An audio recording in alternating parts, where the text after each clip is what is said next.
For the first time since the fight had started, the king-tier beast had finally bled, although Fex was unaware of what had happened.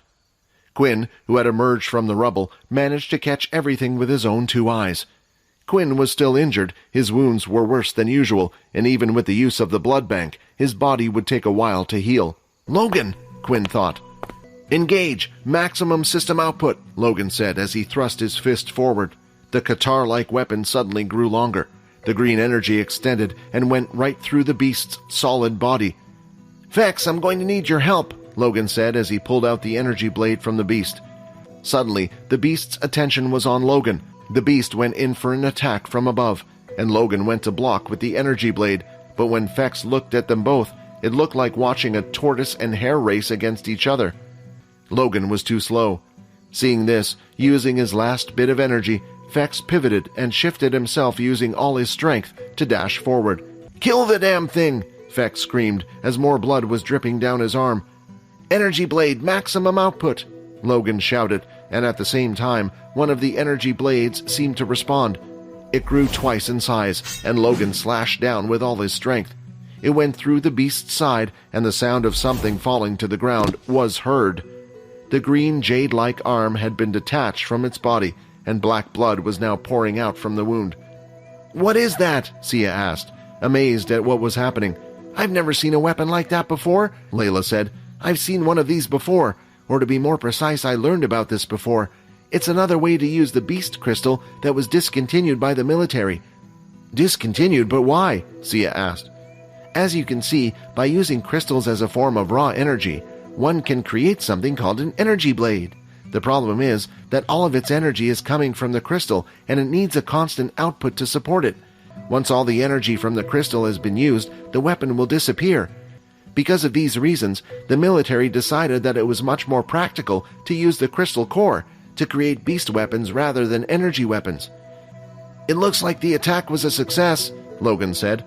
With the black blood dripping from the beast's wound, it retreated for the first time, leaping back. Fex wanted to chase after the thing, but when he took a step forward, his wound seemed to have gotten the better of him. He went down to one knee, stopping himself from collapsing on the floor. "I'm more hurt than I thought." There was no point for Logan to chase it either. If he was to chase the beast, he wouldn't catch up to the thing in a million years. Suddenly, the beast's wound started to bleed less. It looked like some vine-like structures were starting to cover over the wound. Next, from the wound, a little stump was starting to grow. "Am I imagining things, or is that thing getting smaller?" Layla asked, still looking from the side of the street. "You're right," Peter replied. The group wasn't imagining things. As the stump started to grow, it looked like it was forming another hand. At the same time, the beast was getting smaller in size. "Why don't you lie back down?" a voice said from his side, as he felt a hand touch his shoulder. "Quinn? But how?" Fex asked. "We can talk about that later," Quinn replied while handing the flask back to Fex. "Take it, heal up." It was tempting for Fex, but in the end, he refused again. "No, Quinn, not to be rude, but you're too slow to go against something like this. You keep it." "Don't worry about that," Quinn said as he walked forward. "Are you sure you would like to add all 6 points to agility?" "Points added. 26 plus 4 agility." When Quinn said these words, Fex felt his confidence. "Who are you really? Is this the difference between the Punishers and the rest of us?" So far, Fex had multiple guesses about who Quinn was, but all of them seemed to be missing the mark. Still, Fex went off to the side and leaned up against the building wall. Ham, who had been flying and hovering in the air for most of the time, came swooping down. "Ham, if I don't come back from this, I want you to go back to the others. Don't stay here," Fex ordered. "What do you mean?" Ham replied. "I know the wounds are bad, but you should eventually heal from this, right?" As Ham said those words, he started to look at the wounds, but from the multiple cuts that were mainly on his upper body and arms, blood was still seeping out. "Master, are you doing this on purpose?" Fex didn't reply. "And what about the other vampire? If I return, do you want me to inform them about him?" Ham asked. Both Logan and Quinn now stood a few meters apart from the smaller version of the king-tiered beast that they were up against. "Logan, I want you to stay behind me. When I give the call, I want you to attack with all that you have," Quinn said. The beast had waited long enough, instead of charging in as it usually did. It decided to swing out its bladed arm and stretch it out from the side. Right now, Quinn was standing directly in front of Logan. With this attack, it was clear that its target was Logan. "You're not the only one that can do something like that." Quinn threw a blood swipe and then grabbed it quickly with his shadow. He had made his shadow scythe. He swung it down from above, hoping to hammer it down before it reached Logan. Bang! Like a hammer coming down on a nail. The scythe managed to knock the tree root arm, pinning it to the ground. "That attack wasn't that strong last time," Fex said, seeing this. I just... Sia was at a loss for words. They were all monsters. "Can you do something like that?" Sia asked Layla. So far, she seemed to be the only normal one in the group. "As I said, they saved your life earlier. These guys are amazing." As she said those words, she too wished she would be able to take part in the fight rather than stand by the side. Seeing that the beast was targeting Logan and not him, Quinn knew he needed to do something. Windwalk activated. Activating his boots, he dashed forward and traveled at a speed that had never been achieved by him before. In an instant, he had nearly covered the entire distance and was now directly in front of the beast. Punching the beast as hard as it could in the stomach, Quinn was hoping to make some sort of impact, but it didn't even budge. As its other hand retracted back, it started swinging away, attacking him in the same way as it did with Fex. Only the result this time was different. Every strike was avoided. This speed, did he hide his strength? Just how? Fex was now even more confused than before. Bloodhammer was still the strongest skill in Quinn's arsenal, but it took quite a long time to perform. However, the hammer strike, with his increased speed, could be performed fast enough. He just needed to know how to land the attack. Right now, he was facing a humanoid-type beast. Not only that, but it had some level of intelligence as well. With this in mind, Quinn threw out a punch from above. Using his speed, he threw out one after another. The first attack was blocked, and when the beast saw the second one, it twisted its body slightly to avoid the blow. Then, something strange happened. It had blocked one punch and dodged the other, yet a third hand had come out and hit the beast right on its temple of its rounded head. "Looks like the phantom punch is a success," said Quinn with a smile. Quinn wasn't so sure if it would work, but it was obvious that it worked, and was incredibly useful in the battle. The standoff between the two continued, with Quinn avoiding most of the blows cleanly. Once again, another blow landed, this time on the beast's neck, just above its chest. "Again? Is the beast starting to slow down?" Sia thought. But watching closely, Fex could see that the beast hadn't slowed down at all. Its movements were still as fast as ever, so what was happening? "It's got to be the phantom punch. I can't think of anything else.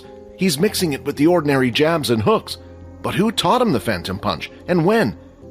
Even with all these points, and even if Quinn did have a teacher that was in the school, it didn't explain the crazy amount of time it had taken him to learn such a skill. Now, Fex was frightened. The punches continued to descend like a waterfall. "I was wrong," Sia said. "I can't believe I thought he was useless. I'm sorry, Layla. I now understand why you got mad." As Layla watched Quinn, even she hadn't expected something like this from him. Although, the tides had turned in the fight, with Quinn being able to attack the beast several times. It did not affect it whatsoever. The blows didn't leave any wounds or marks, and it had barely moved from its original position due to Quinn's attacks. "It must be doing something," Quinn thought. Otherwise, why would the beast attempt to block the attacks? Still, he wasn't doing enough damage. "Looks like I have to use the hammer strike after all," Quinn thought. Another phantom punch was delivered to the stomach. As the beast went to block the attack, a flash step was performed, and Quinn was now standing directly behind the beast. The movements of the hammer strike had started, and the beast attempted to turn around. As it did, its movements slowed down, and its feet got stuck in the place where it was standing. It hadn't noticed that during the fight, Quinn had moved his shadow down to the beast's feet. Holding it in place, the plan was never to keep the beast there. He knew it wouldn't hold it back long enough, but it was enough time for him to perform the hammer strike. Placing his foot down, he pulled one arm back and snapped the other one out, hitting the beast right in the center. For the first time, it lifted into the air, and when it landed, the beast stumbled, struggling to stand on its 2 feet. "Attack now!" Quinn ordered. "Did I wait too long?" Vorden said as he watched from a window up high. But right now, Vorden could tell what had happened to the beast. It was now in rage mode. With this, the maximum amount of energy from the crystal inside them would pump around their body. Beasts rarely went into this mode, due to the fact they could only go into it once. if all the energy from the crystal was used up while in rage mode. They would die and no longer exist. The other problem was, if a beast was killed while it was in rage mode, the crystal obtained from it would be useless. The Qatar continued to thrust forward. Seeing this, the beast knocked the weapon away, shattering it, as its attack collided against the weapon. Lifting its legs out, it extended like a fast piston, hitting Logan in the stomach. Logan was flung back in the air and was thrown several feet down the street. As he was chucked through the air, several of the spiders that made up the suit seemed to fall onto the ground as well. Fex, seeing this, was now sure. He had made the right decision. Slowly his body was starting to change. His muscles were bulging, his skin shrinking, and his hair was falling off from the top of his head. Ham flew away from his master, looking back at what Fex had become. He had a sad look on his face. "So you did transform." Borden had the best view of what was going on down below. He and Rayton had switched places, and Rayton was ready to throw the spirit spear. Just before doing so, Rayton informed Vorden about something. With the use of MC cells from both Logan and Sia, Vorden right now had one of the strongest support abilities out there. As he continued to watch from above, his heart started to sink. It was because there was something else down there with them that had brought back bad memories. Fex, who was leaning up against one of the buildings, was no longer there, or at least was no longer himself. Instead, the sight of what was known as a bloodsucker was there instead. "Quinn, behind you!" Vorden shouted. Quinn had his eyes dead set ahead. As he turned his head, he could see a bald, muscle-bound creature. The claws on its hands had widened. If it wasn't for the clothes that it was wearing, Quinn would never have known it was Fex. "What is that?" Quinn said. "Don't you remember?" the system said. "He has turned into a bloodsucker." "Did he do this willingly?" Quinn asked. "Perhaps for a vampire to turn into a bloodsucker, they must have an immense amount of thirst," the system explained. "My guess is, when he was wounded by the beast, he suppressed his healing abilities, allowing the blood to continue to drain from his body. Vampires aren't often taught this, since a bloodsucker doesn't even see its kind as a friend, which would suggest he is an important figure, perhaps the son of one of the vampire's heads." Although the explanation was interesting for Quinn, he didn't have much time to think about it. He looked to his left, he looked to his right, waiting for one of them to make their first movement. At the same time, the bloodsucker and beast dashed forward. "Damn it, Shadow Cloak!" Quinn said. From his feet, the shadow rose, and suddenly Quinn had vanished from their sight. As Quinn hurried to escape from the area, the two of them clashed in the center of the street.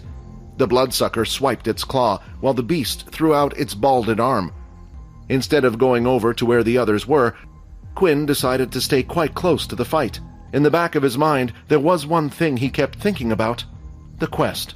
While the beast was in its rage mode, there was only one attack that could do any type of damage, and that was the Bloodhammer. The only question was how. How would he get the last hit? Hi, Quinn here. Wondering what happens next? If you want to jump the queue and unleash all episodes, click on the link here and install the Pocket FM app.